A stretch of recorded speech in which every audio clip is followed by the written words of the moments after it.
Hello बच्चों, let's read this question. The question says, how many ATP and NADPH are required for the synthesis of one molecule of glucose during Calvin cycle?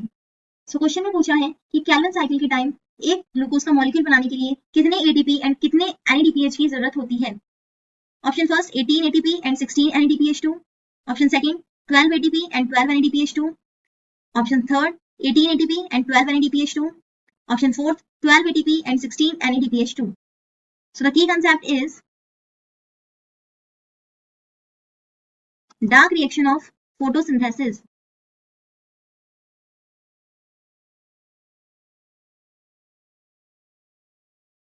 So photosynthesis में दो reactions होती हैं, dark and light.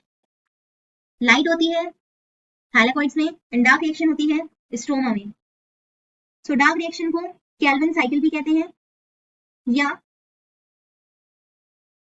Light independent reaction भी कहते हैं, because ये light पर depend नहीं करती. किस पर डिपेंड करती है? ये लाइट रिएक्शन के प्रोडक्ट्स पर. जो लाइट रिएक्शन के प्रोडक्ट्स होंगे उनके साथ ये रिएक्शन करती है. और ये डार्क रिएक्शन कहां पर होती है? स्ट्रोमा ऑफ क्लोरोप्लास्ट में होती है, that is a fluid in the chloroplast.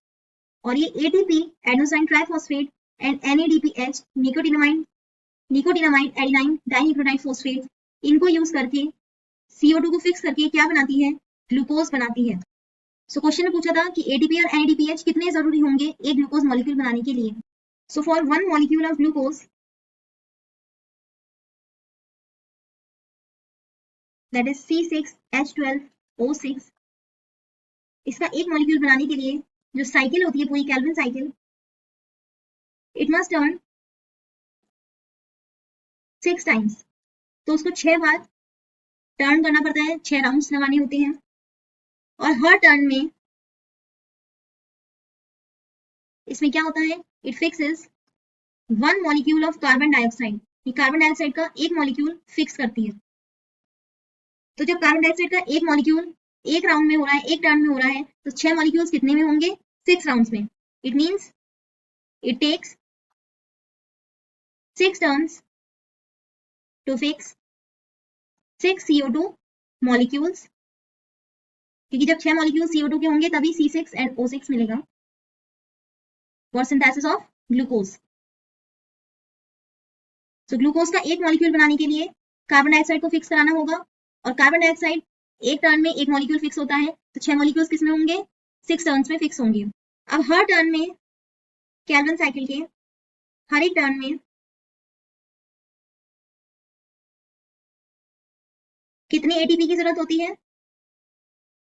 3 ATP, that is adenosine